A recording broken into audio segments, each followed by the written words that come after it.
Hey, welcome everybody and good afternoon. It's great to be with everyone here at the TAS Accountability Forum, and it's great to see everybody here today. I'm Kevin Brown. I'm the Executive Director of TASA. I want to thank our partners for the TAS Accountability Forum, Moat Casey and Associates, and we sure enjoy working with them. And, you know, it just seems like yesterday we were all in Austin after TASA Midwinter Conference. We had our largest attendance, I think, ever. And it was a different world. And little did we know how different things are going to be just a few short months later. But here we are. The COVID-19 pandemic has gripped the world. It's changed nearly every facet of our lives in just a few months. And I think the most recent tragic death of George Floyd has forced our nation to face the realities that racism in our country still very much exists. And we have to look within ourselves and within our communities to end the injustices and violence that are faced by people of color and by others who are marginalized members of our society. Um, During the pandemic, the education community did what it does best, which is taking care of students and communities. But certainly this pandemic also heightened at least our made us look very seriously at equity issues in our state and nation, because it exposed them in ways that I think all of us knew it existed, but it definitely exacerbated those inequities. Public schools, though, were asked to pivot on a dime, change how we deliver services, instruction, meals, so many other things that school children need to be their best. And you did that. And you were asked to do that overnight.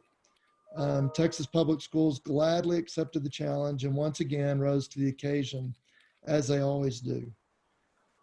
The 2019 school year has finally come to a close. It feels like it was more like a decade, but many districts have already started summer school or will soon be starting summer school. There's a lot of uncertainty before all of us as we look to the next school year. Questions like, when will we start school? How will our classrooms look different? How will we disinfect? Will we be wearing masks? Will all of our kids come back? Will there be another closure caused by the pandemic or multiple closures? And what's in store for accountability and testing of our students? How will schools seek to assess the learning loss caused by school closures? And how will schools work to close those learning gaps? And what will 2021 look like with regards to assessment and accountability? There's so much uncertainty. There's so many questions with no definite answers. But I do know this. I know that the education communities across the state will work to do what is right for their students, and how they do it may look different from district to district. While much is unknown, I know that educators in our state are up for the challenge. And I want to thank you for the incredible work you've already done. I think there's a lot to celebrate in what we've done. You should be congratulated. I know this has been a trying time for all of you, and I hope that you're taking care of yourselves. Abraham Lincoln once said that if I was given 6 hours to chop down a tree, I would take the first 4 and sharpen my axe. And I think each of us needs to take time to sharpen our axe, to take care of ourselves, attend to our own wellness, to recognize that what we've been through is a trauma, and the trauma is not over. And that when we take care of ourselves, when we take care of our family and our friends, then we're actually in a position where we can serve others and do the very best for others that we can. I also want to take a moment to thank TEA. I think the Texas Education Agency has done a really great job during this pandemic of working with school districts, of listening to schools and being responsive. I think they made the right decision about canceling the test for this year and about allowing some flexibility for school districts to make it through the school year and to entrusting our educators to get the job done. With that flexibility comes responsibility, and I think you've taken that responsibility extremely seriously. And so again, I want to thank you for the work that you've done. I hope this accountability forum is helpful to you. I hope it helps as we approach this next school year. Just remember that this pandemic is not your fault. Now, I remember a trustee telling me one time when I was dealing with the school crisis, and I was really in pain about how to deal with this. And one of my trustees turned to me and he said, "Hey, Kevin, this is not your fault. You didn't do anything wrong. This is something that happened in the community. It's what you do that matters. And with that, we trust you." And that's what I would say to you. It's not your fault, but we trust you to get this done and to serve our students well. So thank you for that. I hope you have a great forum. I hope you have a great summer. We're all in this together as we go into the fall of 2020. We don't know what it's going to look like, but we know that we have a great cadre of educators on this call and across the state of Texas. And I've never been prouder of being in public education than I have been in the last 3 months. So at this time, I'm going to turn it over to our good friends at TEA, who've been working tirelessly over the last few months. Tyson Kane, the Associate Commissioner, Strategy and Analytics, and Heather Smalley, the Director of Policy and Communications, Performance Reporting Division. Thank you both for being here, and I will turn it over to you. Thanks, Kevin. Appreciate it a lot. Hello, everyone. Thank you so much for the opportunity to be able to talk with you guys today. And I just want to start off by echoing some of the thoughts. I'll turn over to Heather to do a quick intro before we dive in. But certainly a really trying time in many respects. And I just want to extend my voice of gratitude to all the folks that are doing what it takes in really, really difficult closure. And then obviously the course of the summer and planning for this next year for all the contingencies that can come. And it is going to be a thing where great planning, of course, is going to equal great outcomes. So I would just say thanks in advance for all the work, and thanks for the help and feedback that you've provided to us so that we can be best aligned around what it is that folks need to be able to have a most successful school year coming up and the future going forward. Whether it's just the countless phone calls of, being able to comfort people who are in your communities with the difficulties of needing just great leadership and a clear rock and a path to follow, to policies, to, different clarity about, which things are going to happen and when, and different plans and budget and finance. There's just a lot of things to think about. So we're going to try and do our part to make those as easy and flexible as possible and keep the information flowing. So thank you again for this opportunity to talk here, and thank you for giving us the opportunity to be able to hear your voices and feedback to be able to make those things great. The work from home thing is real, so you may alternatively hear giggling and or screaming from the doors behind me. More than likely, sometimes it's me, but more than likely it'll be from the young ones running around here. So my apologies in advance if that happens. Anyway, I'll turn it over to Heather to do a quick intro before we jump in. Good afternoon, everyone. I'm on the opposite end of the parenting spectrum. I had a daughter who was a senior this spring, so I had both a lot of tears and a lot of celebrations this spring. It was wonderful to have extra time with her before she goes to college, and yet also it made us both very ready for her to go to college. But yes, everyone in the field has been amazing. Our interactions with each of you have been fantastic. The commitment to each and every one of you have given to the children has been amazing. Before we start answering questions, I'll give you just a quick overview of what we're currently working on. This week, performance reporting is meeting with the CCSO groups to talk nationwide about what's going on with accountability. And so we have that work that we're doing this whole week. We are not in the boat alone when it comes to the issues that we're facing. The issues we're facing, all the states are also facing.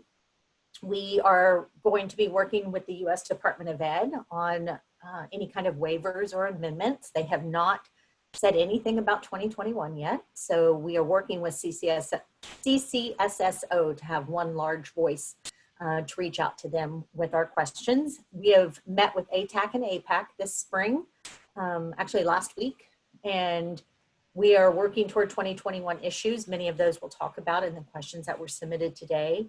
As soon as we said everyone would be not rated for 2020, we immediately started working on 2021.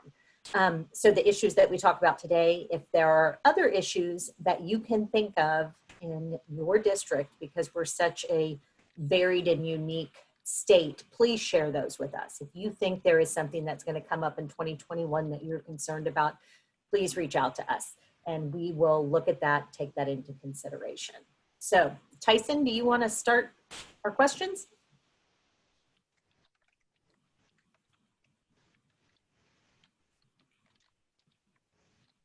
Here, I'm stuck on mute. There we go.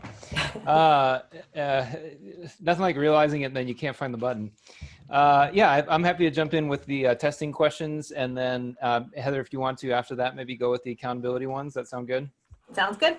Great. So we have a number of testing questions related to the calendar coming up this year, and so happy to address those. And we've been hard at work planning to be able to try and make this the most flexible year if possible. So I'll go ahead and read you the question and then come with what it is that we have for you. I'm also going to let you know that we have an FAQ that is going to be coming out this week. So everything that I'm saying is going to go into that document. And you'll have more information posted on our COVID-19 TEA site about all these specifics related to 2021 testing. So first question is, will state testing occur during the 2021 school year in spite of COVID? The answer is yes. In that, we're going to provide a lot of flexibility with the testing calendar itself. So there's a few questions that are related to that, but I'm just going to give you a couple of indications. Basically, the windows are going to be extended. And so specifically what that means is that in December, we'll have a 2-week window instead of 1. That's from December 8th to the 18th. Well, I'll have a calendar coming out for you as well. It's going to be 5 weeks in April for the 3 through 8 and EOC assessments, 5 weeks for the May EOC timing, and 5 weeks for the May 3 through 8 assessments.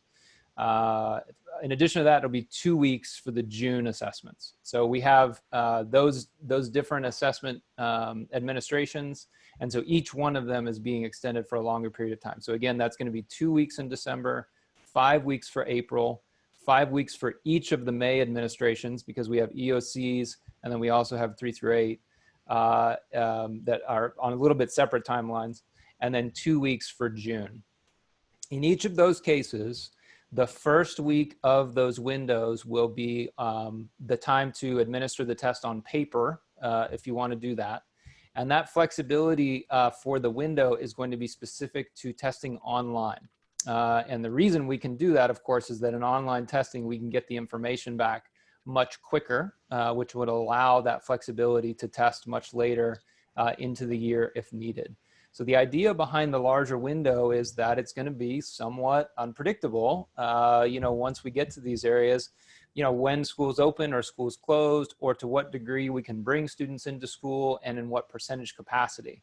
So the hope is that these really wide windows will give you an opportunity, especially in the spring, to be able to potentially adjust for capacity considerations, to make sure that say, well, we need more instructional time that we want to have before we would do our testing. Those kinds of things can occur, just keeping in mind that the online element of it is what's really important for the testing mode for that to occur. It can still test on paper, of course, but it would just need to be still during that first week.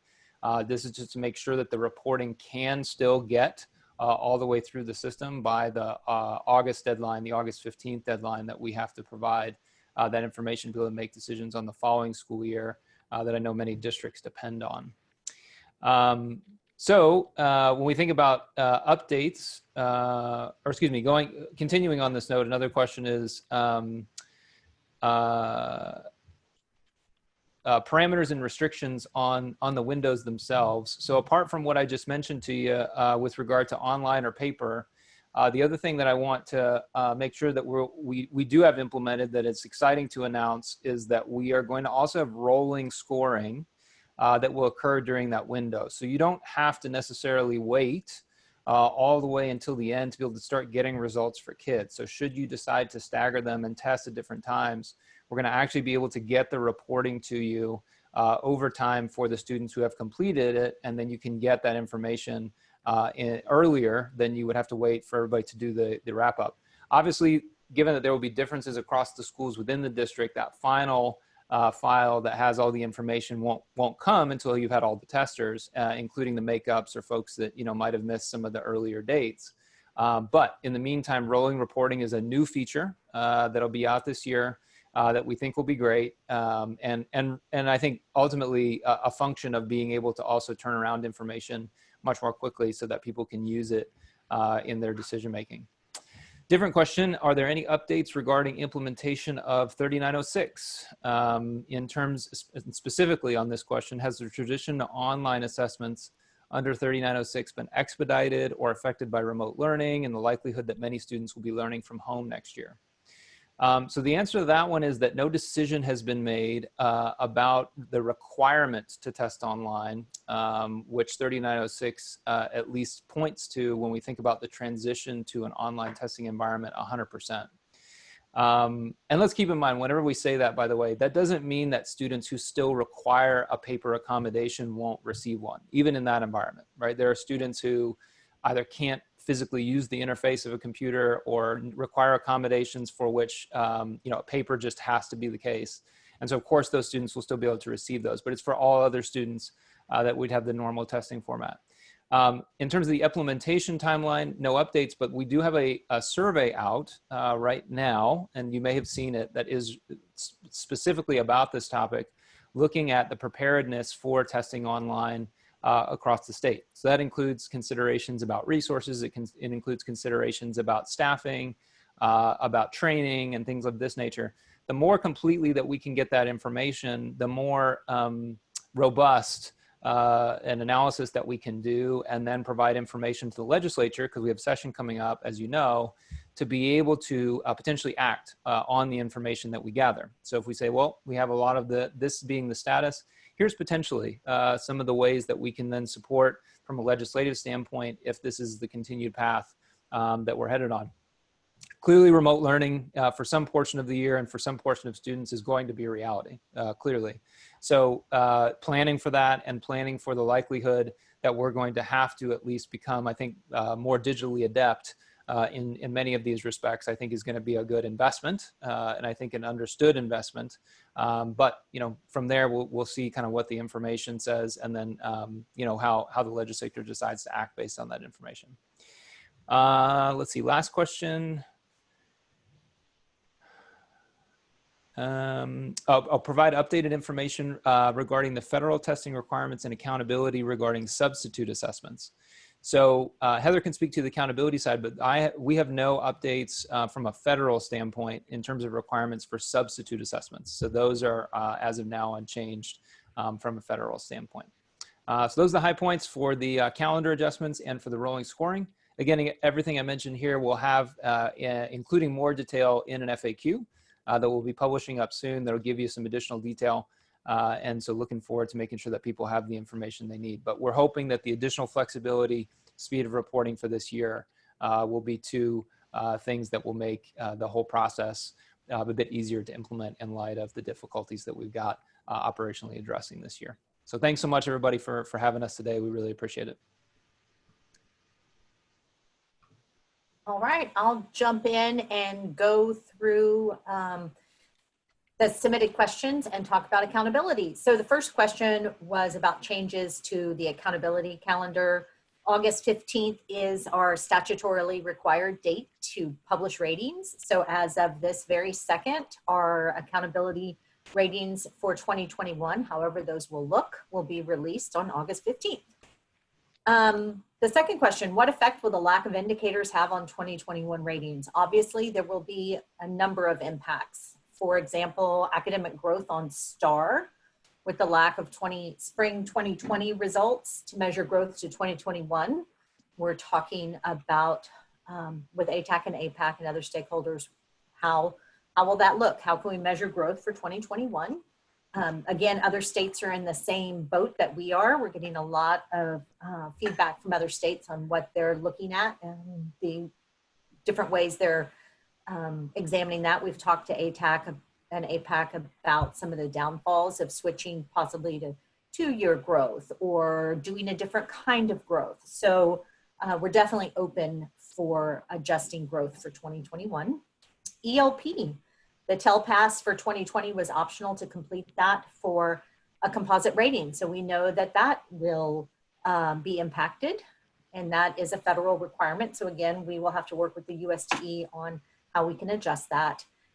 And CCMR is a lagging indicator. So our 2020 graduates will come into 2021 accountability. We've been talking about, we've had some suggestions of using a best of between the class of 2019 and the class of 2020. We don't have any of that class of 2020 CCMR data yet though. So we don't actually know what that will look like. So we will have to wait and see with that. But we know that those are all going to be impacts. We also anticipate an impact on graduation rates because there were some IGCs this year that may not have been used in the past. So we anticipate an impact on graduation rates for the class of 2020, so 2021 accountability. Let's see. Oh, we had a question about what will txschools.gov look like. So txschools.gov will be updated in August 2020. The 2019 ratings will continue to be displayed with a banner running throughout the site that indicates that all students and districts were not rated because of COVID in 2020. The only things that will be updated are some profile information, and then some cosmetic changes to the school finder and homepage will change for 2020. How will changes to ACT and SAT impact CCMR? Again, assuming that those methodologies are the same for 2021 accountability, we do know that there were graduates who missed those opportunities to test, so we would expect lower numbers for students meeting the TSI criteria. But until we get that data in, we actually don't know the exact impact. But yes, we would expect to see an impact on that. Department of Defense data on military readiness. Absolutely. So we have been working with the Department of Defense Education Activity Group, actually. They're the ones that are working with us to get that data. We spoke to them just before everything went crazy with COVID, and we were working on a memorandum of understanding, an MOU with them to share the data and get several cohorts of data from them for 2017 grads, 2018 grads, and 2019 grads. So that is still underway. COVID has put a break on that currently, but yes, we are still working on that. Once we receive that data, we would use that both for accountability and for outcomes bonus identification for graduates. What are our plans for using data when calculating growth in 2021? We're still reviewing options. We have possibly a 2-year progress measure, or rerunning what is the impact if we don't have growth on school progress and closing the gaps. It will absolutely impact some campus and districts ratings if they depended on growth with the better of methodology. So we're doing a lot of data modeling and evaluating how can we run growth for that. The next question was about student growth and TELPAS. What will we use? Again, that is to be determined. What's the possibility of districts receiving a not rated for 2021? As of right now, we are required to issue ratings every year statutorily by the state and by the feds. So we depend on the U.S. Department of Ed to determine what kinds of waivers or amendments they will be willing to receive for 2021. Also, we have a ledge session coming up in January, so we need to see what the ledge comes up with that would then allow us the flexibility to make changes to 21 accountability. Again, we need to see exactly what happens when school goes back in. There are, of course, a great number of unknowns once all the kids go back to school and we get the data from our 2020 graduates. The next question is, recognize the impact of the COVID slide and potential school closures for 2021. What modifications are anticipated for 2021 accountability? Still very much under discussion, not just with our ATAC and APAC members, but with all the other states through CCSSO and with the USDE. We're all having to make some adjustments, anticipating what the issues are and trying to address those. What are the updates about substitute assessments? We have no updates about substitute assessments other than what has been shared in the past and was published in the accountability manual. We included, we would have included substitute assessments from summer 2019 in accountability, and then past that, no substitute assessments were permitted into accountability data. The next question, will CCMR be based on 2019 or 2020 graduates in the next cycle? We will look at 2020 graduates for sure, but we will, the discussion is looking at, do we use 2019 or the best of 2019 to 2020?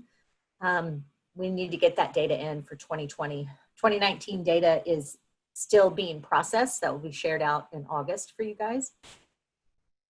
Will domain 2 and next year's accountability rest solely on school progress due to no 2020 STAR? I think that meant to say relative performance. Again, we're trying to determine how we can use academic growth so that there still will be a better of methodology for campuses and districts. And then question 19, will the safe harbor period for the accountability system still continue in 2021? I believe that is addressing the safe harbor for graduation rates in the amendment that we submitted for closing the gaps. That amendment is still under review. They put all amendment review on hold during COVID. If approved, we will continue to use that safe harbor for closing the gaps for graduation rates. We don't use safe harbor in any other part of that system. And the last question is, TEA leadership engaging Texas legislators in conversation prior to the 2021 session about adjustments that will likely need to be made to our accountability system? Absolutely, yes. Yes, we are in touch with the ledge, and they are also asking us a lot of questions about what may be coming up on the horizon for 2021. Great. We've also got a couple of questions, it looks like, in the chat that I can go ahead and answer here, just related to the testing windows. So will there be an extension to TELPAS or STAR Alternate 2 windows? Yes to STAR Alternate 2. TELPAS we're still taking a look at, but for STAR Alternate 2, the window is going to be a 2-week preview window from March 15th to 26th, and then a 6-week test administration window from March 29th to May 7th. So that additional flexibility will be added there. The reports for STAR Alternate 2 will be processed after the window has closed, though. So recalling that I was talking about rolling reports for STAR Alternate 2, that is a bit more challenging to do. But we'll have those specific dates communicated in our calendar events, which will be posted. The next question is, when can we expect the adjusted calendar and timelines for 2021 testing? So the calendar will be posted by the end of June, probably sooner than that. And then the exact dates for these ranges will be in the FAQ that's going to come out this week. So it should be up later this week. I believe Thursday, but I'll have to double check exactly which date. The testing dates, by the way, I'm happy to share here. So 2 weeks in December will be December 8th to the 18th. The 5 weeks in April, which is for 3 through 8 and EOC for the April assessments, will be April 6th to May 7th. The 5 weeks for the May STAR EOC assessments will be May 4th to June 4th. The 5 weeks for the May 3 through 8 assessments will be May 11th to June 11th. And then the 2 weeks for the June assessments for 3 through 8 and EOC are June 22nd through July 2nd.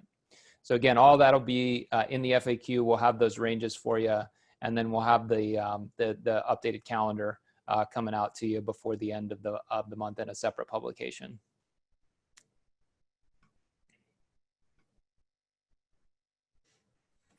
And Tyson and Heather, we had one more question come through the Q&A feature. While paper testing will be available only during the first week, will online testing be available during the entire 2 or 5 week window? That's correct. Yep. Online testing is available during the entire online or the entire extended window. Great. Thank you so much. I'm going to go ahead and, if you all are okay with it, we have a couple more minutes before we're going to turn it over to Shelley and Joanne. So I wanted to just see if there were any other questions that folks wanted to submit through the chat that we could get answered while we still have Tyson and Heather here with us.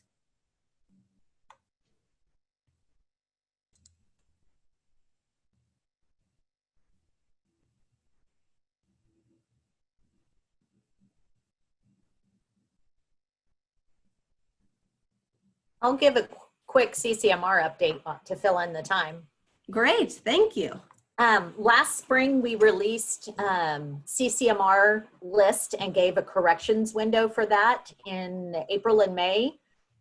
Due to COVID, where we did not release that to you guys and then ask you to go into your offices and dig through your papers to do corrections during this time. So we pushed that release back, and also because we did not have to use CCMR and accountability ratings in August, we have pushed back the CCMR, what we're now calling the verifier, until mid-August, and that will be an online system very similar to the corrections period last year.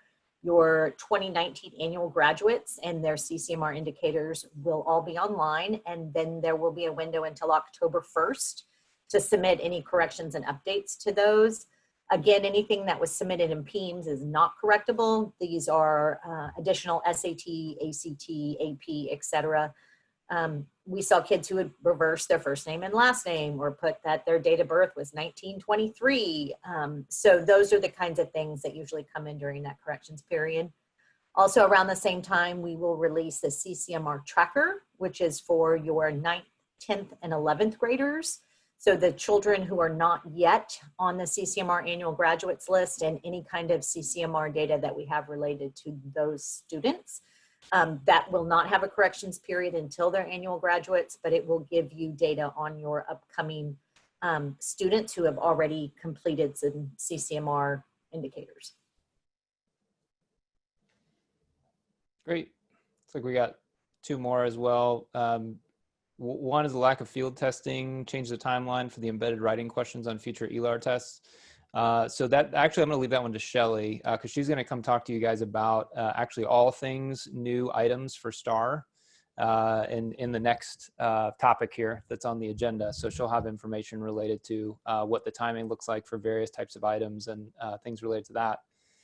The calendar timeline with dates to submit registrations. So these are going to be this is what we call our calendar of events, and that operationally will be posted in August.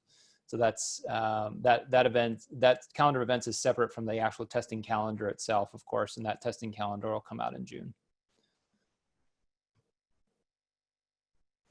Yeah, well, looks like one more question. Do we know if students who took Algebra 1 prior to high school will be required to take the SAT or the ACT, be in effect to all students this upcoming year?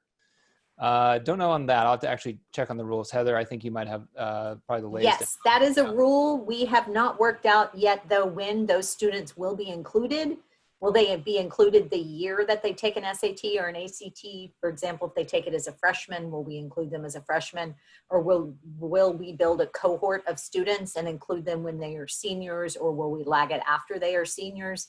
But yes, starting with your freshman class of 2021, any students who took an Algebra 1 EOC or any other EOC before they get to, well, they completed their EOC, so an English 2 or an Algebra 1 before they get to high school need to take an SAT or an ACT in high school, and that result will be used in accountability. So there are a lot of exact details to be worked out on that. A couple more in the Q&A feature. What about ELA and writing? Will those subjects be available in the extended window? Yes, is the answer on ELA and writing. So you will we'll have actually additional details. We're still working out how exactly, as you can understand, because it's the same prompt, right? And so we're working out like how we can potentially use different prompts, maybe by week, or if there's a certain day of the week or something that we need to ultimately restrict it to. So we'll get back to you kind of on that additional detail. But the short answer is yes, you will be able to do the writing testing as part of the extension as well. Great. And then another question, can you update us on the new testing vendor? I understand that 2020, 2021 is supposed to be the transition year to the new testing vendor. When will this be announced? Coming soon. All right, thank you so much.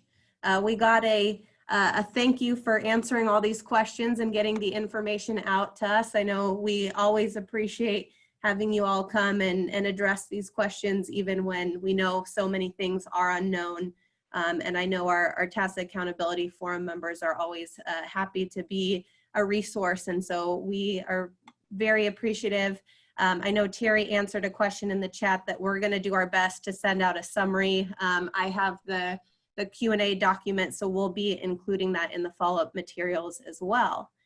So thank you again so much, Tyson and Heather, for your time today, as always, and we really appreciate having you all answer the many questions submitted by our members. So thank you so much. Yeah, no problem. And just a plug to, again, head to the COVID-19 TEA site. A lot of the information shared today will be in FAQ updates that we'll be posting very shortly. So it's always the best source of kind of the latest information that we can get out. So happy to do it. And thanks again for having us. Yep, thank you. And again, you can always email us at performance.reporting and we will get answers to you as soon as we can. Thank you. Thanks so much. All right, our next item on the agenda. Great. Hi, Shelley and Joanne. Great to see you both. We'll go ahead and turn it over. I'm going to go ahead and stop screen sharing because I believe you all have a presentation to share. So I'll go ahead and turn that over to you all. All right. Thanks, Monica. So hi, everyone, and welcome. My name is Shelley Ramos. I'm the Senior Director for Curriculum Standards and Student Support at TEA, which is just a very long title for saying we oversee the TEKS and resources that are associated or aligned to the TEKS. So as we get started, I'm gonna hunt around for just a moment, so bear with me so that I can share my slides with you. There we go. So before we jump into the topic of our presentation today, which is related to one specific portion of House Bill 3906, and that's the 75% multiple choice cap. I wanted to just take a moment to answer a couple questions that I saw related to reading language arts, and in particular related to writing. So the question that I recall, and I'm just trying to remember this off the top of my head, was whether or not we were going to continue or how that timeline for implementing writing was going to be impacted because of the lack of field testing this year. So it is impacting it. So the plan originally was to field test writing items in grades 3, 5, 6, and 8 for the first time in 2020. Obviously with the cancellation of the STAR exams, we weren't able to do that. So it's just pushed out a year. So we'll be field testing those writing items in 2021 and then likely moving forward with more writing items sometime after that. If you recall, we had a 2-year transition.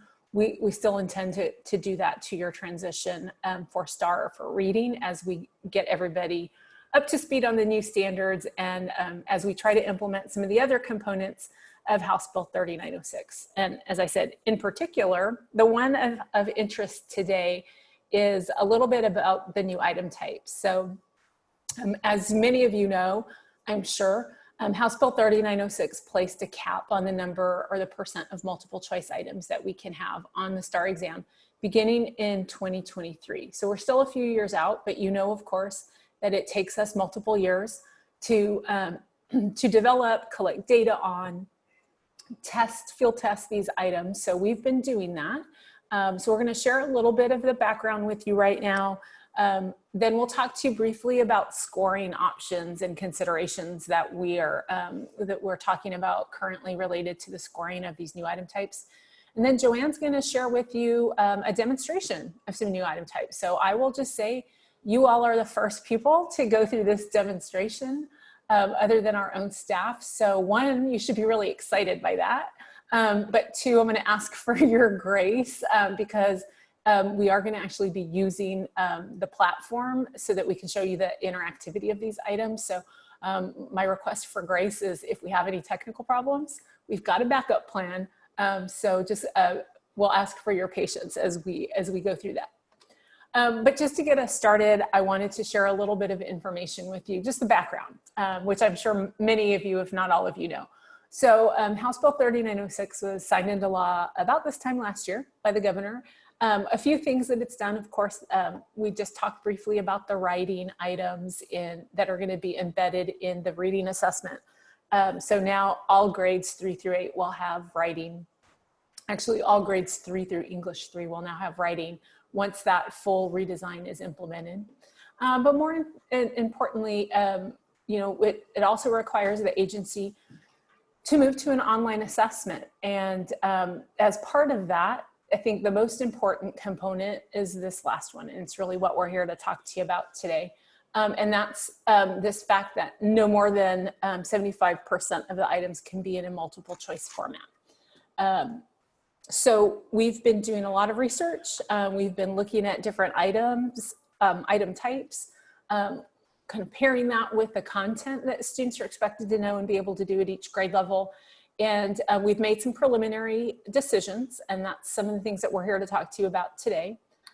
Here is just simply a little bit, if you're curious what the law says, we can present no more than 75% of those in a multiple choice format. So as you know, currently we only have 3 item types on START. We have, of course, multiple choice. We have essays in certain grade levels, 4, 7, English 1 and English 2, and English 3. And we have griddable items in some science and math grade levels. So we've been looking at beyond that. What is there beyond that? But before we are able to do that, we had to really sit down and ask ourselves what multiple choice means so that we know what a non-multiple choice item might consist of. So we're sharing with you here our definition of multiple choice. Really, it's an item in which the student is tasked to select a single correct answer from a specified set of possible responses. So you know, of course, that on STAR, that means there's 1 right answer out of 4. So anything that doesn't meet this definition, in our mind, may be eligible for a non-multiple choice item, what we're referring to really as new item types. So there's a lot out there. And if those of you who are familiar with TELPUS, these may not look so different. There are a few different types of items because of the nature of the subject that we might be assessing. But by and large, these are technology enhanced type new item types. You can see the list of them on this slide. So we go from just having 3, which aren't even reflected on this particular slide, to now having at least eligible a total of 12 different item types. So you can see that we've been doing a lot of homework, been doing a lot of research on what these different item types might be. So before I hand things over to Joanne, I just wanted to talk a little bit about the timeline for implementation. I said a moment ago that the implementation of the new non-multiple choice items and the 75% cap is effective in law beginning in 2023. So that would be our spring 2023 assessment. So you can see we've spent a great deal of time doing some research and development. We are now sort of in the second box under the 1920 school year where we are going out, doing a lot of stakeholder sessions, trying to get feedback from just the biggest variety of people that you can imagine who might have an interest in these, particularly paying attention to educators this summer. Next year, we will be posting some practice items so that students can start to get familiar with what some of these new item types might be like, and get comfortable with the platform if they're not already. We will do field testing of these items for all subject areas. We hope to be able to do 2 years of field testing in a row before anything happens operationally. And then we'll continue to do some stakeholder engagement surrounding scoring once we've made some final decisions related to item types.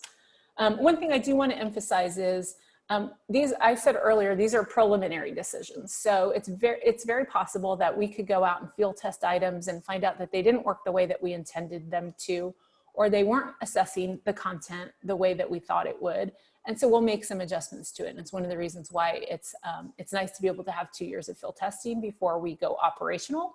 And then of course you can see there, we will go operational with these new item types, or at least that's the plan right now.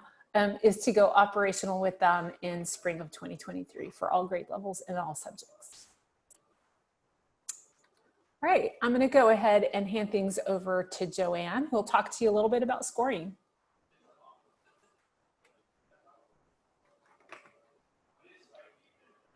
Joanne, you're muted.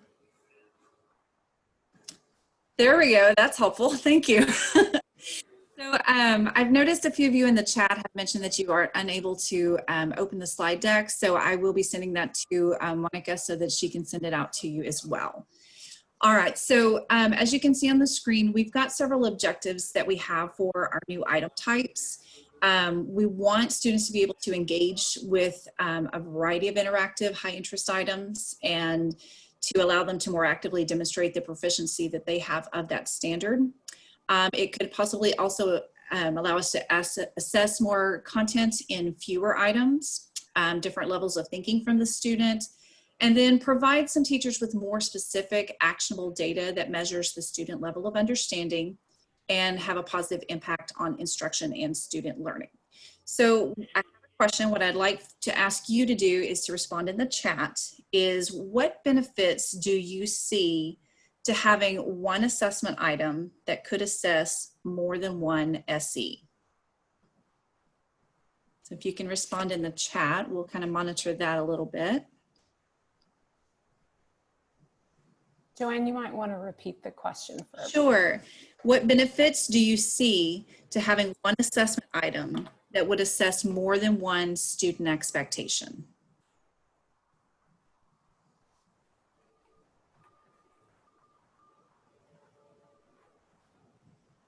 Possibly shorter tests.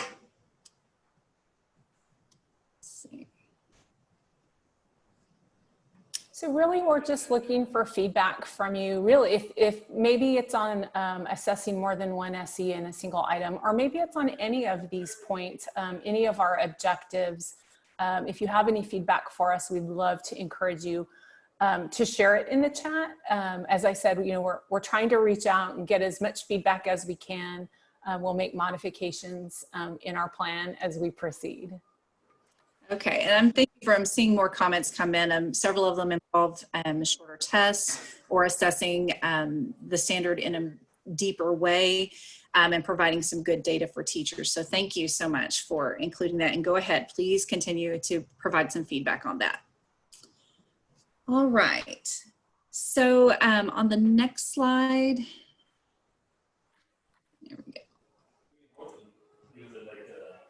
All right, so you'll see kind of a grid that we have here, the different item types that we have samples for and where they fall into each of the 4 foundation content areas. So we were thoughtful to make sure that the item type was a good fit to assess the content appropriately. What we don't want to do is just have something new to check the box and say that we had something new. We want it to actually be a good, appropriate fit. And as Shelley mentioned earlier, this summer we will have focus groups with educators. We've also got external item review committees, and we are getting some feedback from them on the appropriateness of the item type for the particular standard. All right, next slide. So our current scoring model is a dichotomous model, where there means it's just all right or it's all wrong, and it's going to be equal to 1 point. All of the content areas use multiple choice items. Math and science use gridables.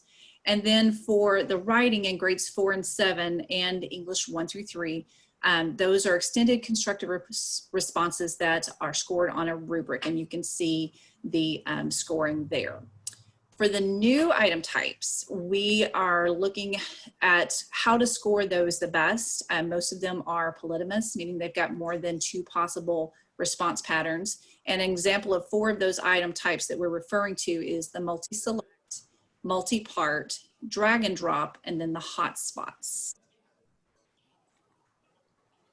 So what we're proposing that we look at is a partial scoring model. And some benefits to that is it could provide more information about exactly what the students understand, give them credit for the pieces that they get correct, match closely to what they are seeing in the classroom, align with TTAC recommendations. So TTAC is going to be a committee that's made up of some national experts in assessment and also psychometricians.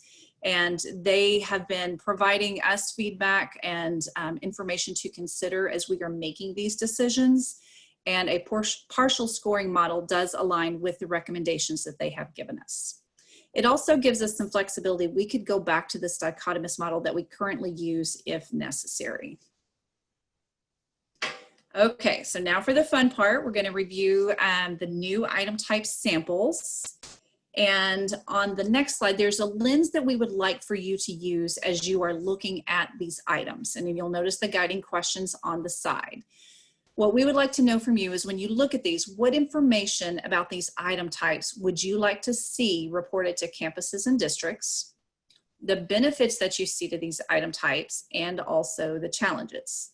So in order to get some feedback from you, I have a survey, and we're gonna hope that this link will work. Give me 1 second. Let me get you back into the chat. Okay. So one of the things we want you to encourage you to do, and it looks like Joanne is getting ready to send that link to you, is if it's possible, if you want to have 2 screens open, and that way you could be seeing the presentation and the demonstration of these slides. And one, you could be answering the survey questions in the other screen. Likewise, you could put the survey into your mobile device if you have that in front of you, and that way you could do both at the same time.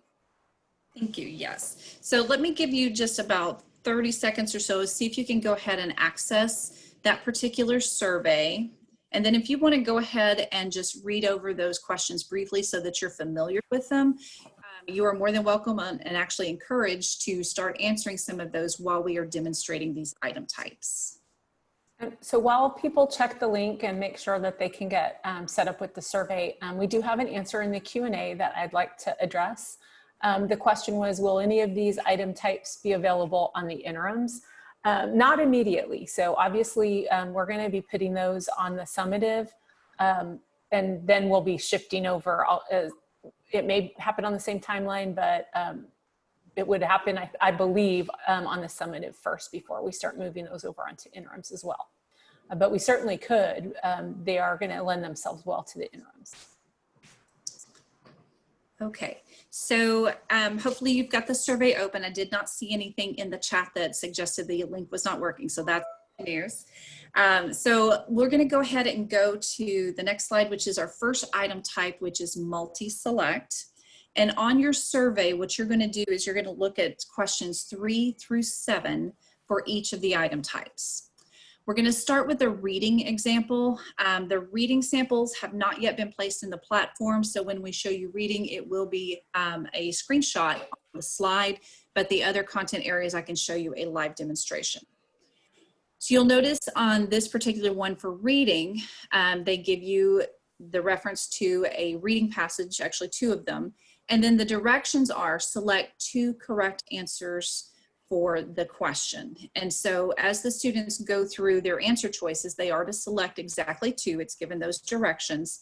And what you will notice is when they do click on those, if they try to click on a 3rd one, a little box will pop up that says you have to select a maximum of 2. And so it will not allow them to do extra. You will see an example of this on another item type that we will be demonstrating a little bit further in this.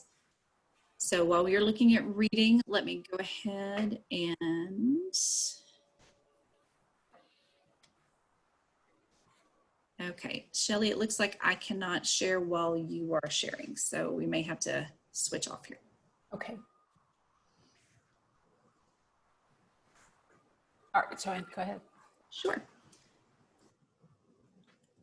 Okay, so let's take a look at an example from US history.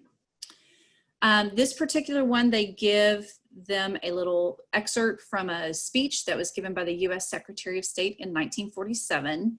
And the question below that is, which European countries received economic aid as a result of the speech? And they just say, select the correct answers.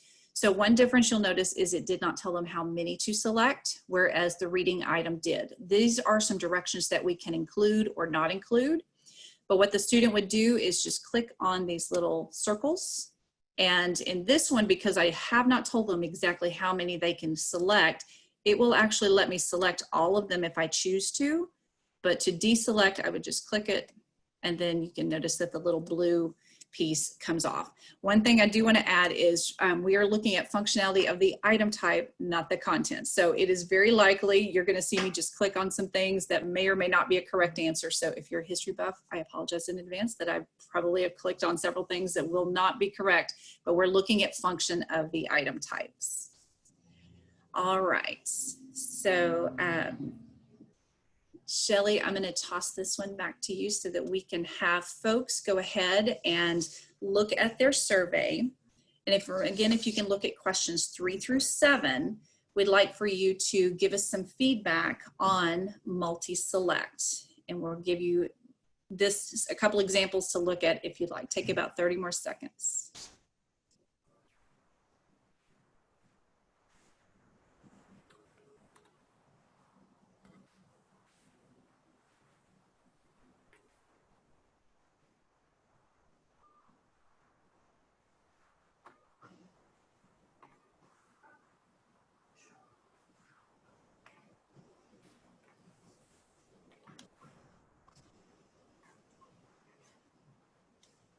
All right, we're going to go ahead and move to the next one, which is going to be the drag and drop items.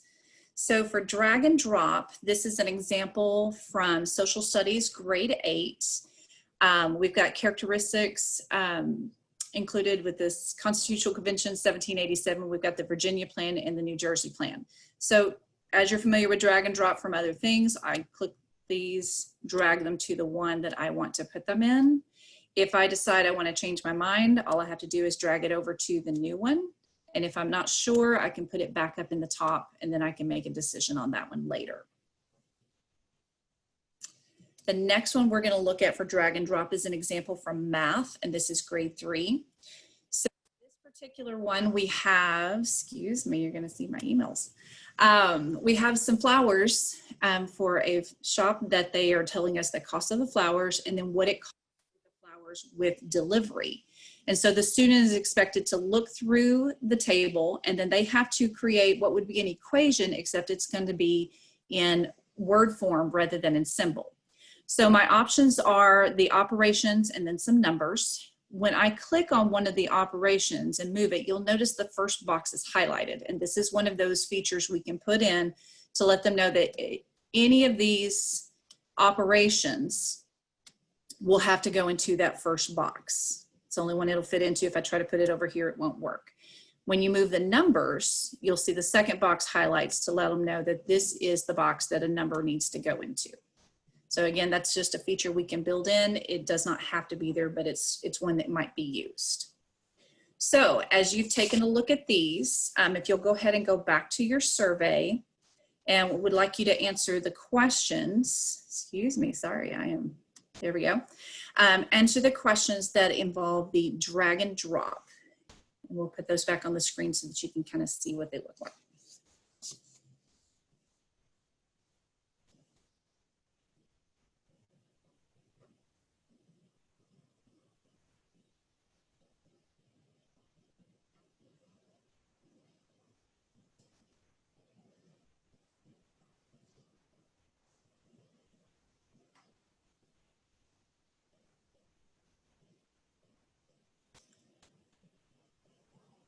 Okay, the next one that we are going to look at is going to be the hotspots.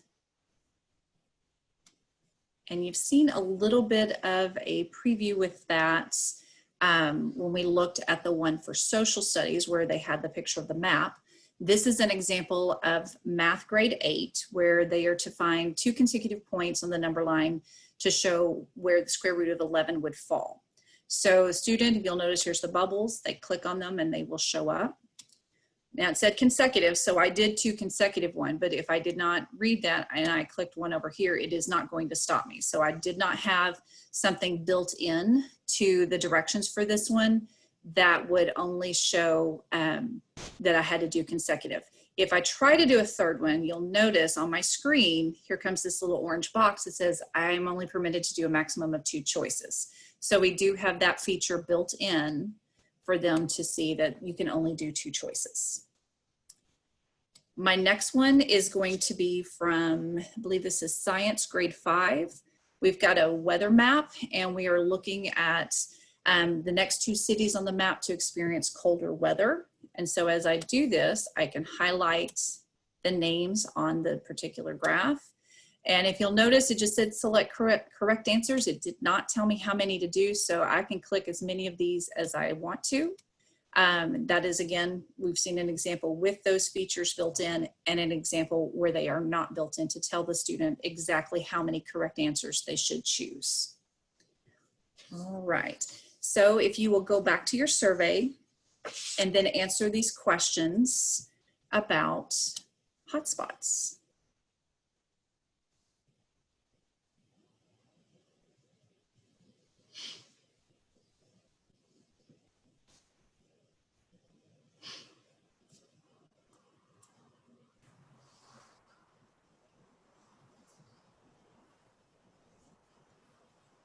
So I just want to make sure to say that this is challenging my teacher ability on wait time, which I was never very good at. So if you do have questions about any of the items as you're looking at them, please feel free to jot them into the chat for us. Okay, the next one we're going to look at are going to be the highlighted texts. And this is part of where we were hoping you would have the slides available so that you could see them, because they will have a couple of examples that we are not going to demonstrate live. And this is the first one of those.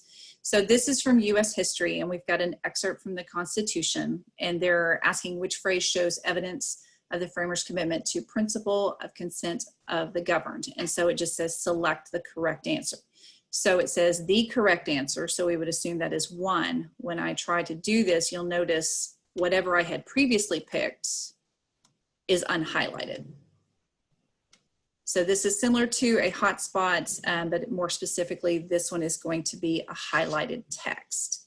Okay, so I'm going to go ahead and turn this back to Shelley so she can show you. There is another example of one on our slide deck. But if you could go ahead and go back to your survey and answer the questions about highlighted text.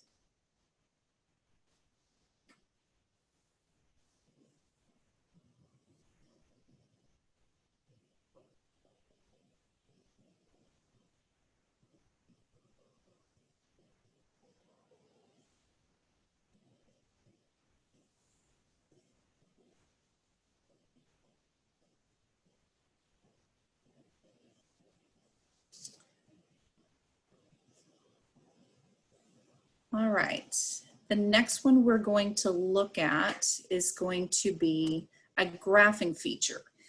This one will particularly be beneficial to math. However, it is possible science may need some of this as well. So this is from Algebra 1, where the students are asked to graph an inequality and show the solution set. So if you'll notice on the left-hand side, graph is highlighted in blue. And so when I go through here, I can click on different points and it will automatically create my line. If I don't like where that one is, then I can change it and it will either move my dots here, or I can undo that and do a separate one and it will move it. I'm also supposed to choose which type of line I want, because with inequalities, depending on what this symbol says, it's either going to be a solid line or a dashed line. Once I have a line wherever I want it, I go to solution set, and this will allow me to highlight part of the screen. Now you'll notice we did not put in those extra pieces to limit what can be highlighted. So I have the entire grid highlighted. Students should know that there should be just one side of that is highlighted. So if you can go to your survey now and then give us some feedback on what you think of the graphing items.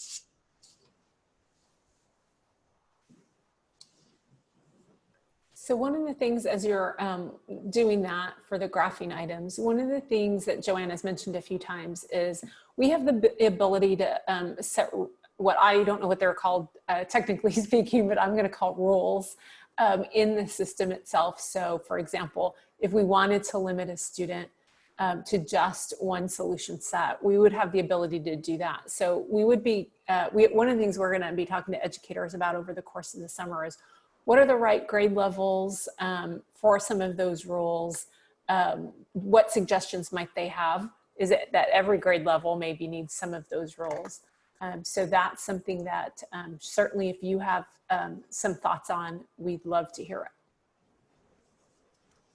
Okay, so the next one we're going to look at are going to be the sliders. One that's examples we're going to look at are going to be about bar graphs, and this is something that could be seen in math and science for sure. Social studies may also have a need for this one, but it's not limited to bar graphs. It could actually be used with number lines as well. So this is an example from 5th grade math, and we've got a bookstore.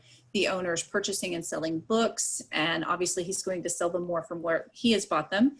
So the table gives us the 3 types of books, what the bookseller paid for them, and then it gives them what the student needs to do to calculate the selling price of that particular one. And then once they have that, they come down here and they will grab this slider and they will move it up to the appropriate place.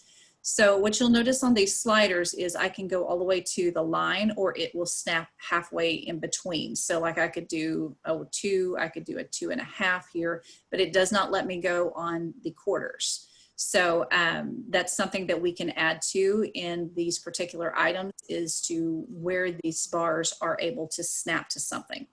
This is also an example of where more than one student expectation is assessed. So this particular one is focusing on creating the bar graphs for data. However, it's also requiring the students to multiply using decimal numbers up to the hundredths, including money. So to find out where the bar graph slider needs to go, the student has to do that multiplication to figure it out. So this is one of those, if you've got some input on thoughts of what it's like to assess more than one standard with an item, this is an example of what that would look like. Okay, if you'll go ahead and mark your survey with information about the sliders. So I'm seeing some great comments in the chat, and first I want to start by saying thank you for that. And then one I think that just came up was asking about the data that teachers might be getting and whether or not something might be possible. It's one of the things that we're really eager to talk to you all about is you know, if you could tell us, because of course we'll be revising all of the data and the score reporting after the, as we're revising the assessment, and so that it will coincide with the release of the new design of the assessment. We would love to hear some feedback from you all and what you think would be useful. I think that's question 7 in the survey, if I remember the numbers correctly, but certainly feel free to use the chat as well if that's easier for you. All right, the next one we're going to look at is something called inline choice, also known as a drop-down menu. This is an example from U.S. history, and the students are asked to complete these sentences with the correct answers. So in this particular one, they will open it up and they have 2 options to choose from. And then they go to this one and you'll notice they have 3 options to choose from. So we can control how many different options we give them for each of these. And as you'll notice in the one item, I can't, if I have more than one places where they have to use that drop down box, I can put different numbers of choices in each of those. Okay, I'm gonna let you go ahead and mark your survey for this, and I'm gonna get off of this one pretty quickly because we do have, I believe, a second example on the slide that Shelley will show you so that you can see it in more than one place.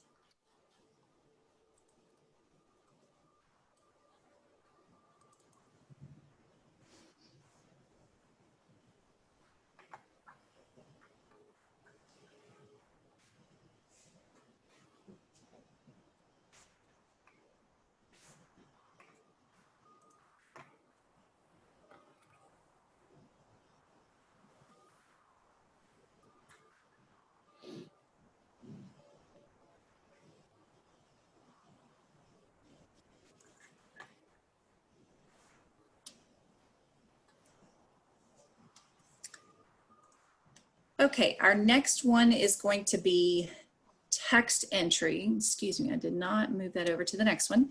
So this is an example from 8th grade science. They have a picture of the electron cloud model, and then they're asked to fill in parts of this table by entering in responses. So the student would come in, and this is completely wrong with the 58 there, but just they can add in the numbers that they would like to use. And I'll just also remind everyone, they do have reference materials for science that include a periodic table, so they have to know how to read that in order to answer this one. Another example with a different type of text entry, you'll see in some of the math items, and this is an example from Algebra 1. So they give them an inequality and they would like to know what the solution is, and the student has to fill this in. So you'll notice we have boxes here. So when I type these in, and again, remember we're looking at features, not the correct answers on these, but I can put in a number, I can put in my variables, and then I can also add in numbers here. You'll notice there's a toolbar right here. It's got my symbols for my operations. We also have some advanced symbols here, inequalities. But the ones that I want to draw your attention to are these two. And this one is a fraction and a mixed number. So what I could do is do a fraction like this, just one, and then like the slash, and then the 2, and it automatically converts it to a fraction. Or I can click on this box and it will set it up for me to put in a fraction. The other one is the mixed number. Oh, we did not want both of those, excuse me. So there we go. We've got a mixed number and I can put in my numbers here. I do have to click up here. Otherwise, if I don't, it's going to think that I want a large whole number. So that would have come out as 23 instead of 2 with 3/4. So this is one of the text entries that we would have that math would use to do their different equations. Okay, I'm going to send this over to Shelley, and if you can go ahead and take a look at our samples and fill in the survey questions for text entry.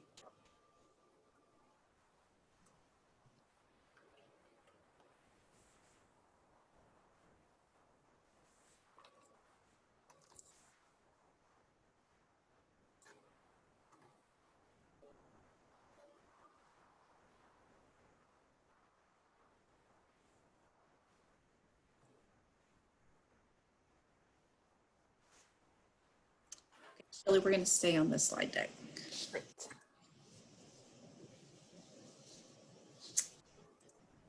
Okay, so the next one we're going to look at, and we're down to the last few of these. This is the multi-part, and this is an evidence-based selected response. So we have 2 examples. The first one's going to be from science. Second one is from social studies, grade 8. And you'll notice both of these items have a part A and a part B.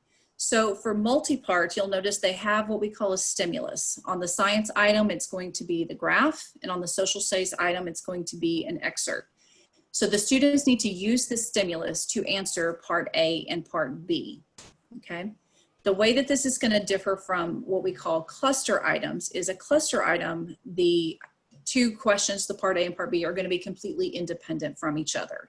For multi-part, you're going to see there's going to be a reliance on the previous question to see what's correct.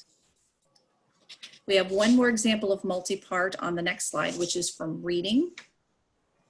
And again, we've got a passage they would read, and then they are going to answer their questions underneath. So on these multi-part items, one of the things that we wanted to make sure to distinguish is that it's evidence-based. So oftentimes the answer to part B is going to rely on the student understanding of part A.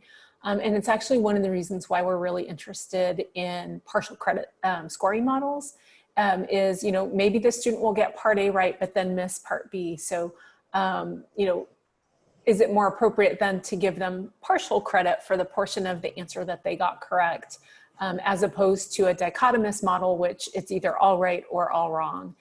So, you know, we're really interested in what your ideas are on scoring as well. So feel free to share in the chat if you have any, or feel free to share it if there's a place in the survey for you to do that. Then you can go ahead and fill in your survey questions for multi-part.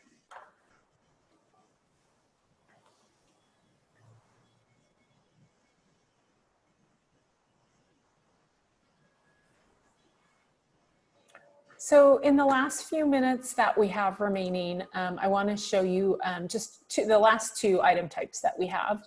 These actually won't look unfamiliar to many of you, so I'm not going to spend a ton of time on them.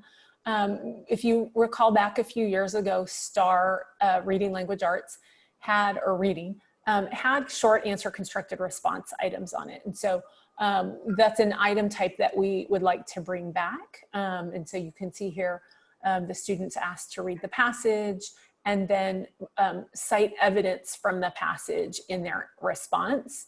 And then you can see we typed in a little bit of what a rubric for something like this might look like, or what an answer might look like. So this is a kind of a new old item type, if that makes sense, because they're not brand new to STAR, I guess I'll say. So that's short answer constructed response.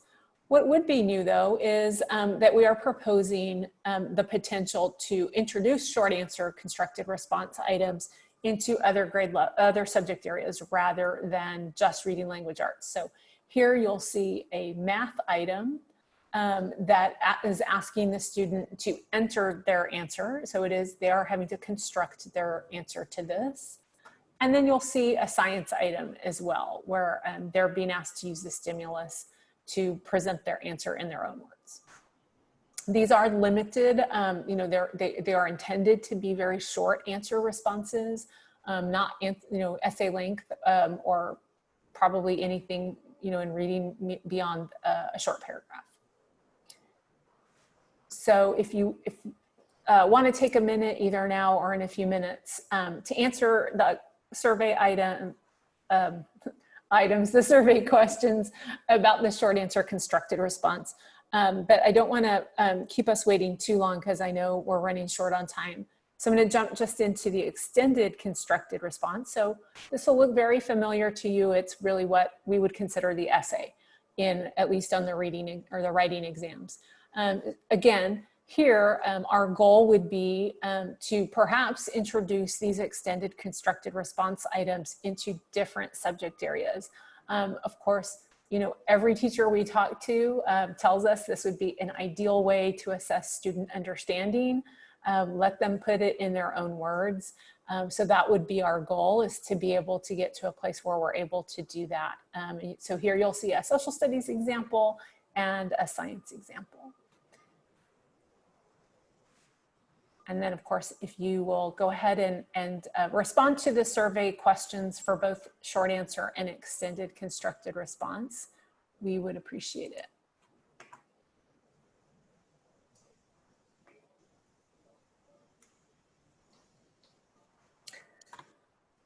So that's kind of a fairly quick walk through our new items. I do want to say that I really hope we're trying something a little different with the synchronous survey. So I hope that worked for you. If it didn't, or if you have any suggestions for us about how we might improve that model, I would love to hear them. I never take offense at constructive criticism. We're going to be doing similar presentations for educators all summer long, and anything we can do to improve the process would be great. I did see a couple of questions in the chat that I'd like to take a minute to respond to. So one was an excellent question, and being very insightful to the work that we're doing. And it was, how will these new testing questions be presented on paper? Well, we wanted to be able to show you some examples of that. We are developing paper equivalents for these items. Unfortunately, they weren't ready for prime time yet. We tried to get them from the contractor a little bit ahead of schedule, but we didn't have anything to share with you. But if you're interested in seeing them in the future, you know, we'd love to have you come to a focus group where we focus more on the content, on specific grade, you know, subjects and grade levels, and you can see some of our paper equivalent models. But essentially what we've been trying to do with those paper equivalents is assess the same idea in a very similar way. What that would mean though is that those items of course would have to be hand scored. So we're talking about potentially a little bit longer time, turnaround time on scoring. There's also another question in the deck that is asking if we're taking volunteers for focus groups. Absolutely, we would love to have volunteers for focus groups. And I'm going to attempt to type in the application web address here.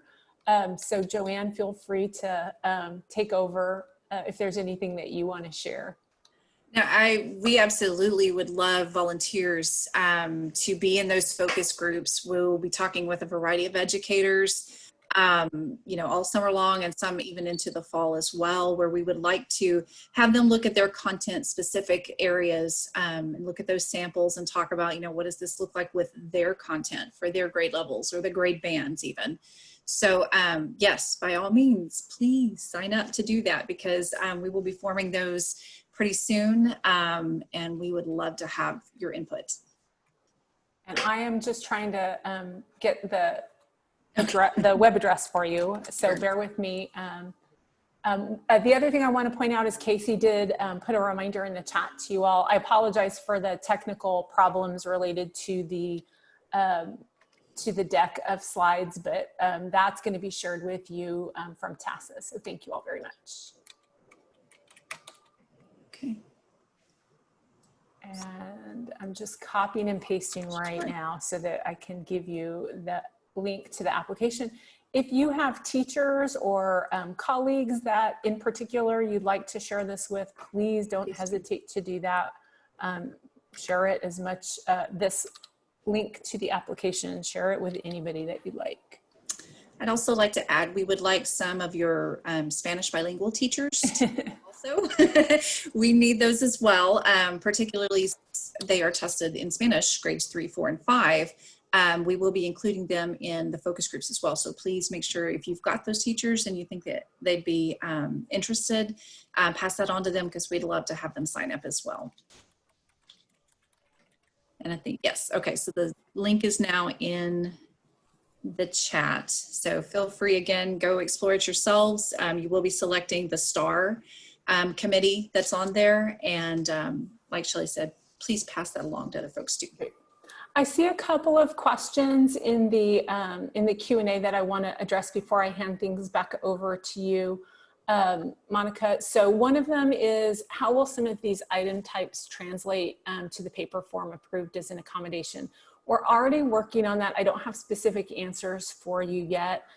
We've presented these types to our accommodations task force and gotten some really good feedback from them.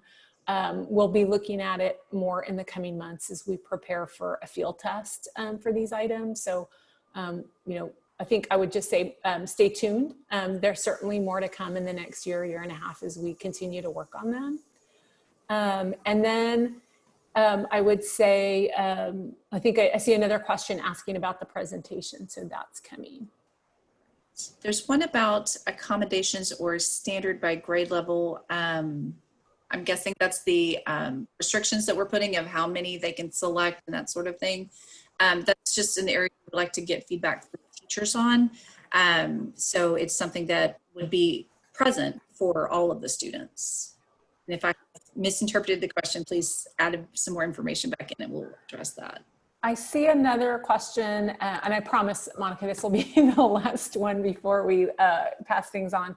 I heard a rumor that Texas is basing their test format off the New York test. Is this rumor or based in fact? Well, thank you for asking the question. That is a rumor. It is a completely different, it's a unique design, I think I will say, for Texas. But one thing I would note is, there is a limited number of non-multiple choice item types that are out there in the world. Certainly we didn't include every single one that we saw, which is one of the reasons why we asked you as the last question in the survey, if there's a type that you would like us to look into and investigate more. We'd love to hear about what you think it might be. But no, I mean, I'm sure we looked at many state tests and item types. It's but there is no basis to that rumor that we're basing it off of New York's. We're Texas. We like to do Texas unique. All right. So again, I thank you very much for your feedback, both on the item types and on the survey. Thank you. I saw that comment. We will take that under advisement. I certainly appreciate your time and attention. And as Kevin and Tyson said at the top of the meeting, we thank you so much for all you're doing, hanging in there, keeping our schools running. We really appreciate it. This work continues, and so I appreciate your taking your time today to give us your feedback and share some insight with us. Thank you so much, Shelley and Joanne. It was great to get a sneak peek of all the items, and I know based on what I've been seeing in the chat, I think just emphasizing, ensuring students and teachers have the ability to practice with these test questions. I couldn't help but immediately go back to 4th grade teacher mode and just think about how much I would need to train my students to, we want to make sure they're clearly able to articulate the answers that they know and not allow the test format. So I thought there were some great suggestions about including those in the interim assessments and things like that. So I would encourage our forum members to continue to add any suggestions or comments you have in the chat, because we're going to be going ahead and sharing any of the comments you put in the chat with Shelley and Joanne. So please feel free to continue to share any feedback you all have. And thank you again so much, Shelley and Joanne, for joining us and for taking the time to go through all those different items with us. We really appreciate it. Thanks, everyone. Thanks for having us.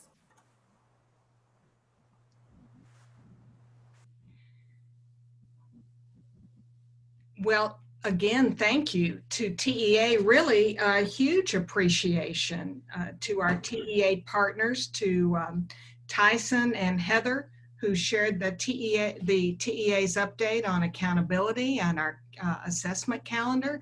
And then how lucky were we to have Shelley and Joanne share those items and to have an interactive process. It's a wonderful opportunity today. And we really want to thank our TASA team too, of Kevin and Amy and Casey, for allowing us to partner with them to present the forum for you today. And just to remind you again, at the end of this presentation, or actually tomorrow, we'll be sending you a link via email to all forum members with our virtual notebook, all of today's materials, plus additional resources we've put together for you. So, topics today. We're going to do a quick overview of 4 of them. The planning for school year 2020-2021, fast upon us, looking at assessments, academic leadership, and an accountability update. First of all, we want to say kudos to you for how you just jumped right in, during our rolling spring break when we realized we had to go to virtual instruction. It was all hands on deck. There were independent acts of improvement. Everyone just jumped in, and we got a crash course, right, in providing remote learning. There wasn't much time for anything else. We just got going. But now we have a chance to catch our breaths, and hopefully we're moving more in the direction of this next slide. And that is taking all those initiatives while you're breathing for just a minute. We don't have a lot of time, but thinking about the mission and aligning all of the efforts to provide equitable and excellent schools for all kids across Texas, for all young children, young people, pre-K through 12. Let's look at this structure. This was part of a presentation Linda Darling Hammond provided at the CSAIL conference about a month ago. That's the Center on Standards Alignment, Instruction, and Learning. And she talked about what an equity and achievement hierarchy structure would look like to provide equitable and excellent schools. You can see that big base down there, we know this from Maslow, right? First, we have to have safety nets for kids, the food, access to housing, health care, and all the preschool and academic supports. And just a huge shout out for the school nutrition programs at all of your districts across the state. They jumped in and have served millions of meals, I think, since March when we got this started. But building on that base are equitable school resources. How do we make sure that the school finance funding, the funding to the individual districts and the individual schools, supports this equitable and excellent schooling? And how are teachers prepared, principals prepared, but more than that, how do we do job embedded PD based on just-in-time needs as we go through this next very interesting school year ahead of us, with a focus on strong C&I, strong curriculum instruction, scope and sequences around key power standards, and all of these things together, alignment of efforts leading to equitable and excellent schooling. All right, thank you, Dr. Thomas. So we know as you think about planning for the next school year, your to-do list is very, very lengthy. And you know, in the next 27 minutes or so, it would be not possible to go through all the many pieces of planning that you have for the next school year. But we did want to go ahead and try to kind of boil it down to a few takeaways that were actually in this article that we have cited here. 6 things schools should be doing now to ease the chaos and stress when students go back to class. And we felt like these were very practical suggestions just to kind of help you as you go forth with your planning. So first, of course, is the importance of surveys and gathering input from both community members, families, teachers, and staff, really to ensure that you are meeting their expectations and preferences, and really ensuring that their needs are being met. I think when I think about structuring, whether it's a hybrid model where you bring students back on A and B days, I've heard from some districts who have said that they, you know, have already heard from parents stating that parents would prefer to perhaps have half days every single day of the week rather than having an A-B alternating schedule. So it's worth thinking through a number of different scenarios and making sure to survey families, teachers, and staff so that they feel welcome back no matter what kind of contingency plan is in place. Of course, the development of the plan, you'll need to work with your school facility professionals and local health authorities now to determine what you need to have in place. You know, we heard from the commissioner about the ordering of PPE materials, but thinking through hand washing stations and hand sanitizer, and how are you really going to ensure that students logistically are spread out with social distance? So just thinking through those logistical and operational concerns. And at least 2 months before the start of the new school year, developing a strategy that best meets the needs of students, families, and employees within your school space and budgetary limitations. I know we were fortunate to get to watch Craig Boyan of the COO and president of HEB speak at the TASA Virtual SummerCon. And he was really talking about how he brings together his leadership team really every single day as they think through pandemic preparedness, and just thinking through what staff members do you have in place when you think through planning for school year 2020-2021. A couple others, of course, informing. Communication is so critical, as you all know. During this time, I'm sure you all are being bombarded constantly with emails and phone calls asking about what next school year will look like. So really ensuring clear communication of families of their options, and perhaps maybe it's asking them to select one no less than 6 weeks before the start of the school year. And then, of course, the necessity of being nimble and flexible and adaptable, and really thinking through instructional approaches to maximize continuity. You know, as Commissioner Morath mentioned, COVID closures next school year are not going to be considered unanticipated. So how will you be able to switch back and forth between your traditional brick and mortar instruction to an online delivery model, and how can you ensure a seamless transition of that? And these are all, of course, huge considerations to be grappling with, and we have included this article in the resources that Dr. Thomas mentioned. We wanted to highlight this particular quote from Commissioner Morath. This was also during his general session at the TASA Virtual SummerCon. And so in his weekly, twice weekly, I apologize, calls with superintendents, Commissioner Morath has really been pushing school districts, as I'm sure you all are very familiar with, of looking at the school calendar and really making sure you're building in additional instructional minutes into the calendar.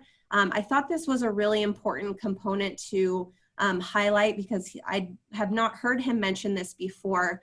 So he really talked about the importance of meeting that minute requirement. And also I think the key component that he spoke about is the fact that COVID closures in the next school year will not be considered unanticipated. And so the agency, at least at that time, mentioned that they don't plan to give out missed school day waivers for districts that aren't able to meet this 75,600 minute requirement. So I thought this was a really key component to mention here because it has, you know, of course, financial implications. And so again, really thinking through how to build in additional instructional minutes for any potential COVID closures. And we are anticipating hearing more from Commissioner Morath sometime in the next few weeks about the different funding, ADA funding options as well.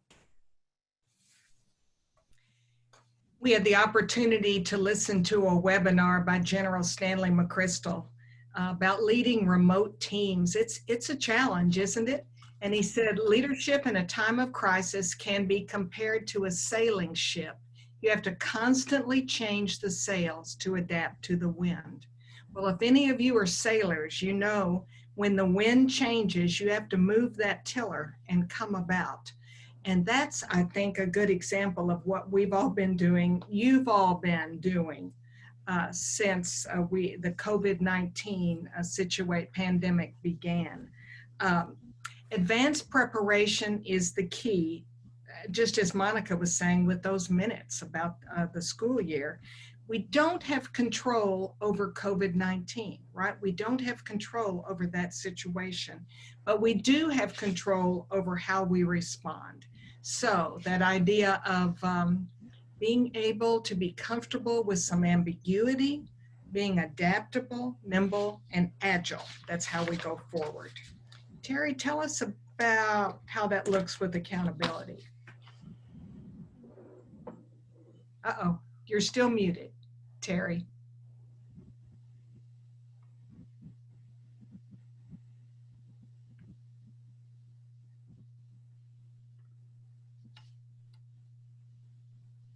There you go. My mute moved to another spot on my screen. Isn't that fun? So we had an accountability gap year. We didn't expect to have this. And I would say that probably some of you who have taken gap years in your academic training probably had a better time than we all had this past year with accountability. Since it was unintended, I guess we didn't have all the fun things that you would normally have in a gap year. But the fact remains that we don't have the accountability that we normally have. And we felt that this particular diagram kind of says it all. Accountability actually drives a lot of the other things in this pyramid.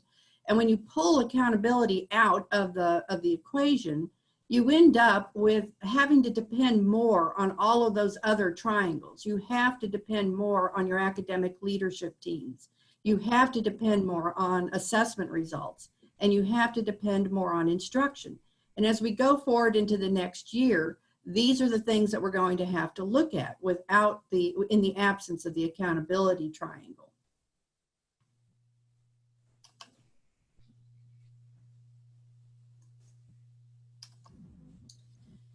So whenever we do assessments, I think that sometimes we just need to get back to basics and think about why are we doing these assessments?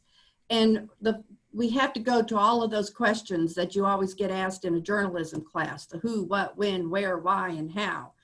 And so let's go through that and think about it a little bit. We have to remember, why are we assessing the students? What is the purpose of that assessment? Why are we doing it? Who are we going to assess? Are we going to assess everyone? Are we going to do just special populations or simply targeted groups? Maybe those we think might be most at risk from the COVID slide. Whoever you decide to test, you have to think of the who. And then, as I said, what are we trying to assess? Are we trying to assess TEKS, the COVID slide, units of instruction? All in all, what do we hope to gain from all of these results?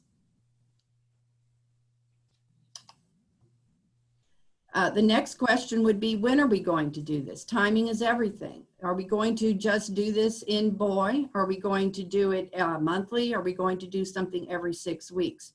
We have to plan ahead because some of these things take a great deal of time. You'll recall that the TEA optional boy assessment is going to be a full-blown STAR exam. And so even though it is optional, if you plan to use it, you're going to have to think about how you're going to schedule that, because it's going to be as long as a normal STAR test. So think about how you're going to do this. If you are going to do NWEA MAP, when are you going to do it? And exactly when are you going to schedule that? Timing is important. Finally, the last two things are, where are you going to assess the students? You need to be able to assess them either online or in person, because we just don't know what's going to happen this year. If there are disruptions, they could come sooner rather than later. So we need to be prepared to do the assessments either way. And then finally, what is the method we're going to use? Shelley and Joanne are talking about all sorts of new and innovative ways to assess our students. Maybe we should be thinking about those formats as well. Whether or not they ever make it onto STAR, some of those were fun and interesting, and I think that some of the students would benefit from some of those different types of test questions. And we could be doing it using exit tickets. We could use polls, surveys, traditional formats. We also have to think about whether or not we're going to assess them synchronously or asynchronously. If they're going to be an online assessment, are we going to be able to do the assessment with everybody at the same time? A lot of our students have to share their devices with other siblings or even parents who are home working. And so they may not be able to take the test when you're ready for them to take the test. So think about what types of assessments you could do in which the timing of it wouldn't be quite so critical. And then finally, are you going to do a formative assessment or a summative assessment? Are you going to try to look at everything that the student did last year, as in the TEA optional boy assessment, or are you going to start just looking at little pieces and trying to build from there? So how could you do this? Well, a lot of districts, I would say most of you probably have some of these particular packages that are on the screen right now. I just pulled out a few just to name a few, no favorites given there or anything. There's so many of them, and it seems like there are vendors at every conference and vendors coming to your district that are all trying to sell you all of these great packages. Some of them may be at your district, and you need to consider whether or not these things are actually getting used. If you're the director of assessment, you probably know about a lot of these that are being used in your district, but are they really being used? And perhaps this is a good time to inventory all of those materials that you have. We always inventory textbooks. Why not inventory our software packages? Let's look through those and see if they're really getting used, and maybe get rid of the ones that we're not actually using, and maybe look into something that might be a bit more appropriate. A lot of you have probably gone to some lead forward sessions. They're a group that shows you how to go in and do a nice item analysis and a TEKS analysis. This is one that was a district developed one that I just threw up here for your consideration, in which you can see that it's like a heat map, because it shows you all the different places where students got questions wrong. This particular one is showing an old STAR assessment. And as you look at it, it gives you what students overall did. But then over to the right, it's divided into quintiles. Again, Lead Forward does somewhat the same thing by dividing into quintiles. And so you can see if it's only the high achieving students that are getting the answers correct, or if it's something where almost everyone got it correct, no matter what quintile they were in. That gives you some idea of the depth of knowledge and whether or not this is a problem overall across a district, a problem overall across your campus, or maybe overall across a grade level. And then finally, if all else fails, you can go ahead and just go back to the old highlighter method, where you highlight all of the different TEKS, the ones that got right or wrong. But, you know, that's kind of a low-tech way to do it. But all three of these, whether or not it's a district package that's been developed, whether or not it's a vendor package that you've purchased, whether or not it's a highlighter, none of it is worth anything unless you can communicate those results to teachers. Once the teachers get that information, that's when, you know, the actual magic happens, and we're able to get this information across to students. But as the director of assessment or whatever, you are the person that's responsible for making sure that that information is something that's understandable to teachers and something that's actionable. And once you have that information, right, it's how do you use the data? How do you take the data and take action?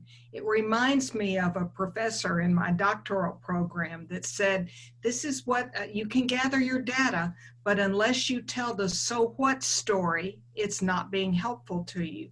And the so what story is, so what does it mean? So what do we do? So what next steps do we take? So we'd encourage you, as you're looking at the data right now that you've collected, possibly start with, how does it compare to last year at the same time? How does that beginning of the year data compare to where you were last year? How does it look campus to campus within your district?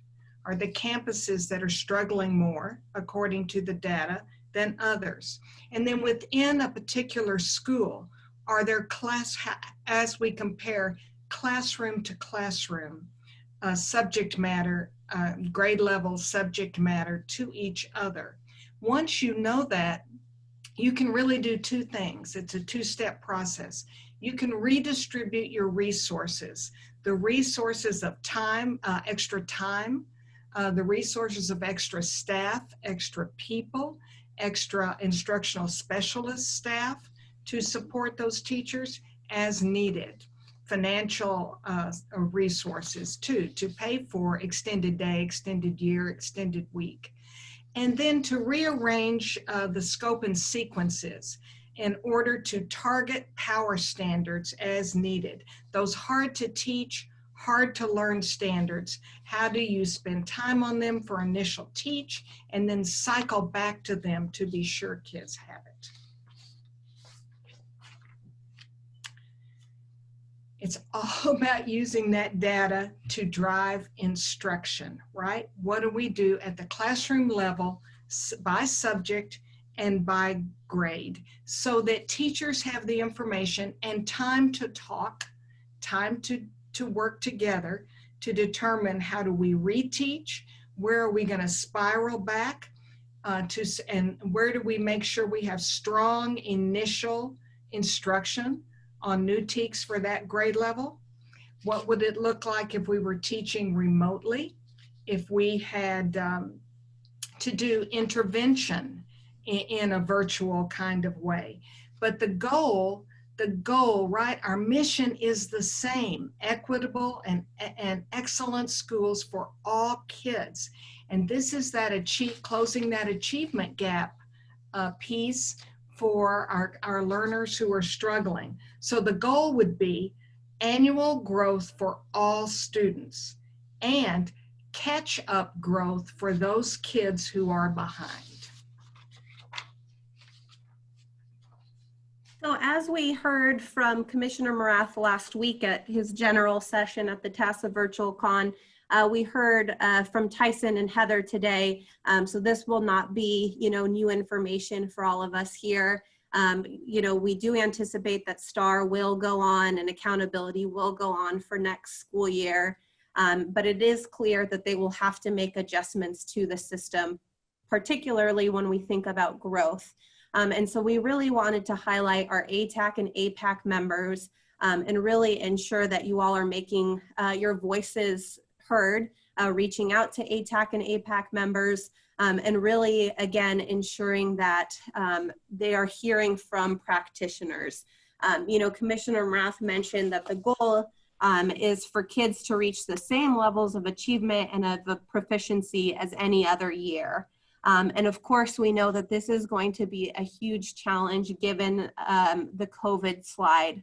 And so it's really, really critical, he stated, that we reach the same level as any other year to ensure this public health crisis doesn't turn into an education crisis.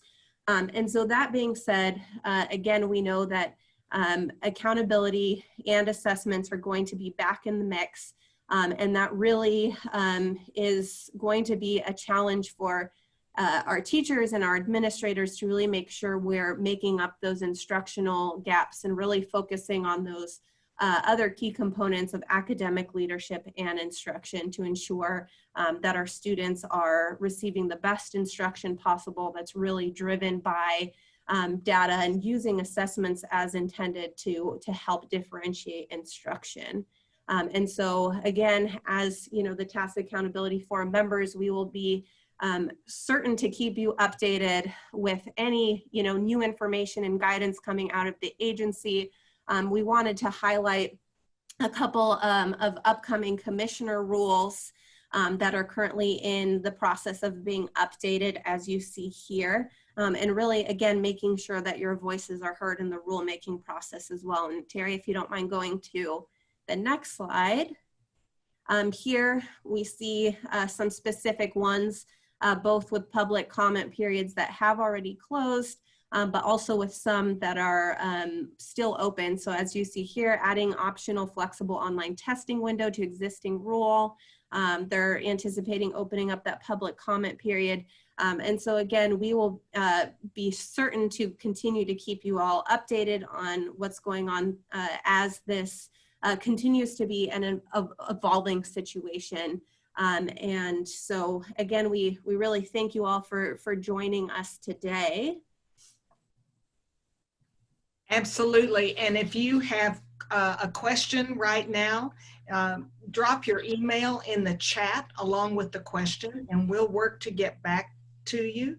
And as Monica and Terry said, please remember to contact your ATAC and your APAC members with ideas as they occur to you as the year goes on. And once again, all of today's materials will be sent to you in a link via email tomorrow. It'll be your virtual notebook from the TASA Accountability Forum.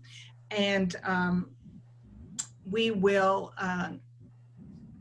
we will include the information from our TEA partners who joined us today. So it's been our pleasure to be with you today, to work with the TASA team. We're proud to work with you. Many thanks, and take good care.